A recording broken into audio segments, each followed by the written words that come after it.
Bonjour, you are listening to Cultivate Your French podcast, one slow French episode every week. My name is Laetitia, I'm French, I live just outside Paris, and I share with you a small slice of my daily life here in France. I also run the podcast One Thing in a French Day since 2006. All the information about the transcripts, notes and photos is available at cultivateyourfrench.com. Dear listeners, I'm very happy to make this episode today. Last week, I had the opportunity to speak with talented baker Thomas Paris at Boulangerie Montgolfière in the 17th arrondissement of Paris. He agreed to take time from his busy day to have a nice talk about the Galette des Rois, this wonderful cake that we eat in France to celebrate Epiphany.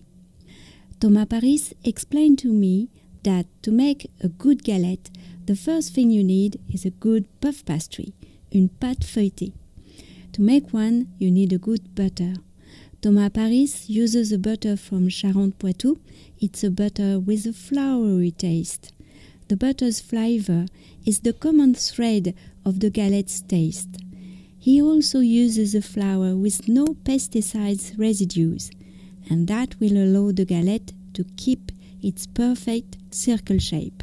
But there is another subtlety about his pâte feuilletée. It's inverted puff pastry. Instead of putting the butter in the dough, it's the dough that you put in the butter. Yes, very strange to imagine.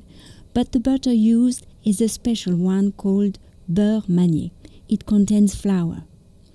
Thomas Paris told me about the impression that you get when you take the first bite of Galette des Rois made with this type of dough. Then I asked him how long it takes to make a galette. Do you have any idea? This is what you are going to hear in today's episode. Et maintenant, parlons français. Je vous lis le texte une première fois lentement et ensuite vous entendrez Thomas Paris à vitesse normale. C'est parti. Par contre, le fait d'avoir le beurre qui entoure la pâte va créer un feuilletage bien plus friable et fondant. Donc, encore une fois, sur la première attaque, on va croquer dans cette galette, eh bien, la sensation du feuilletage ne sera pas la même.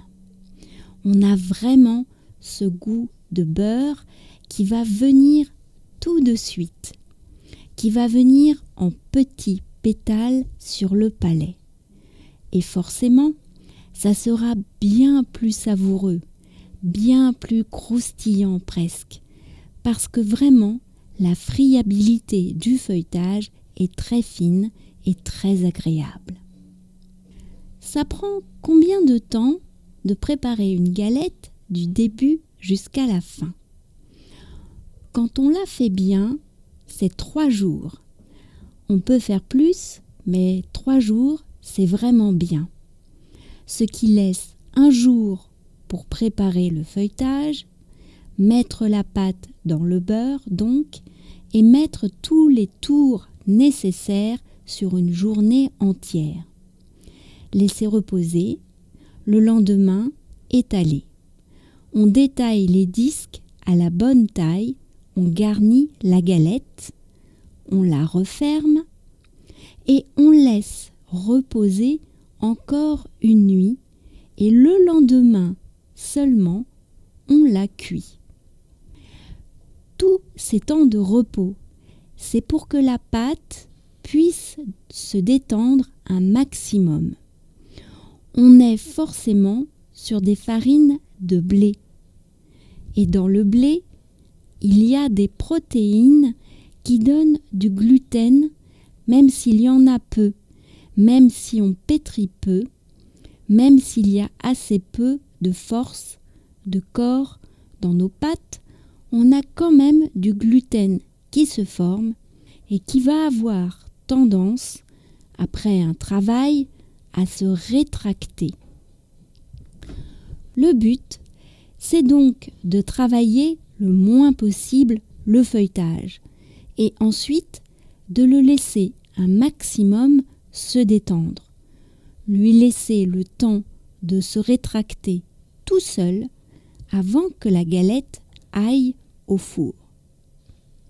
S'il n'y a pas eu assez de temps, en fait, la galette va se rétracter au four et la forme ronde qu'on avait va devenir ovale. C'est pour ça que si vous voyez des galettes ovales, c'est qu'il n'y a pas eu assez de temps de repos en général. Et maintenant, à vitesse normale. Et par contre, le fait d'avoir le beurre qui entoure la pâte va créer un feuilletage bien plus friable et fondant. Donc encore une fois, sur la première attaque qu'on va croquer dans cette galette, et la sensation du feuilletage ne sera pas la même. Parce qu'on a vraiment ce goût de beurre qui va venir tout de suite, qui va venir en petits pétales sur le palais. Et forcément, ce sera bien plus savoureux, bien plus croustillant presque. Parce que vraiment, la friabilité du feuilletage est très fine et très agréable. Ça prend combien de temps de préparer une galette du début jusqu'à la fin ?